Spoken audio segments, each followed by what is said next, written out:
Hello' everyone, কি খবৰ আপোনালোকৰ? মোৰ চেনেলৰ অন্য এটি ভিডিঅ'লৈ আপোনালোকক আকৌ এবাৰ স্বাগতম জনাইছোঁ। আজি বনাবলৈ লৈছোঁ মই মাটন, আৰু মাটনখিনি মেৰিনেট কৰিবৰ কাৰণে মই ইয়াত আদা লচুন পেষ্ট, ৰেড চিলি পাউডাৰ, ধনিয়া পাউডাৰ, জিৰা পাউডাৰ, হালধি পাউডাৰ আৰু অকণমান গৰম মছলা দিছোঁ।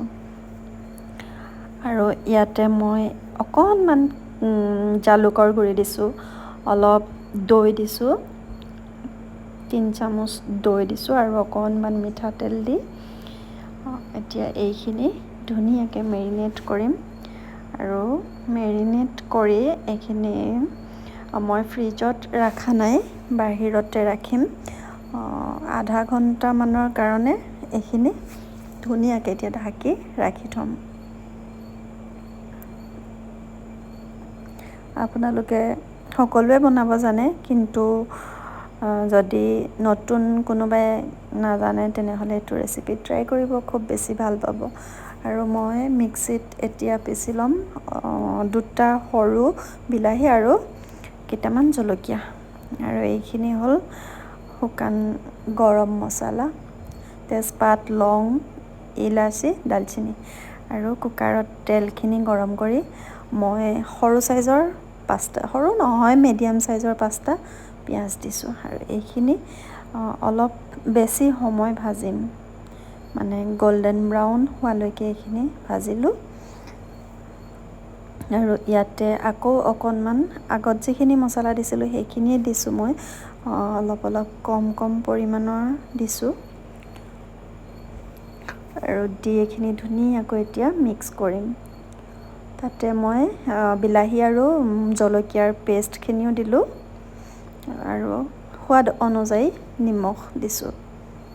আৰু এইখিনি ধুনীয়াকৈ এতিয়া লৰাম। তাৰপিছতে ইয়াত এতিয়া যেতিয়া তেলখিনি ওলাব, তাৰপিছতে মই মাংসখিনি দিম। মেৰিনেট কৰি থৈছিলোঁ কাৰণে মাংসখিনি বহুত বেছি কিবা কৰিব নালাগে, আৰু অকণমান এনেকৈ ভালদৰে লৰাম।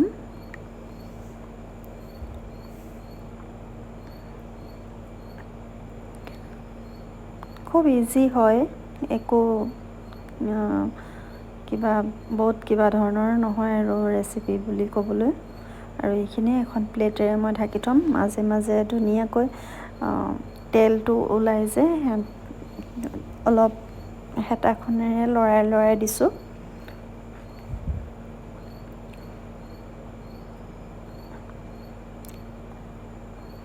এইখিনি মই 20-25 মিনিটমান এনেকৈ কুকাৰটোৰ মুখনিখন লগোৱাৰ আগত এনেকৈ 20-25 মিনিটমান মই ফ্ৰাই কৰিছোঁ। তাৰপিছতে ইয়াত অলপ পানী দিছোঁ, যিখিনি পেষ্টৰ বাতিটো আছিল তাতে অলপ পানী দি এইখিনি এতিয়া ধুনীয়াকৈ হুইচেল মাৰিব দিম। হুইচেল মোৰ 4টামান মাৰিলে। আৰু এতিয়া খোলাৰ পিছত ইয়াৰ কালাৰটো চাওক, খুব ধুনীয়া হ'ল। আৰু ইয়াতে অকণমান কচুৰি মেথি দিলোঁ। এইটো মোৰ ফাইনেল কালাৰটো হৈ গ'ল মাটন। খুব বেছি ইজি হয়, চিম্পল হয়, একো বেলেগ কিবা বস্তু দিয়া নাই। যিখিনি আমি সাধাৰণতে মাংসত ব্যৱহাৰ কৰোঁ মছলা, সেইখিনিয়ে দিছোঁ। খুব ধুনীয়া কালাৰ আৰু খাবলৈ বহুত বেছি টেষ্টি হৈছিল। আপোনালোকে ট্ৰাই কৰিব। যদি আপোনালোকে ভিডিঅ'টি চাই ভাল পালে তেনেহ'লে চেনেলটো ছাবস্ক্ৰাইব কৰিব, লাইক কৰিব, শ্বেয়াৰ কৰিব। ভিডিঅ'টি শেষলৈকে চোৱাৰ বাবে বহুত বহুত ধন্যবাদ।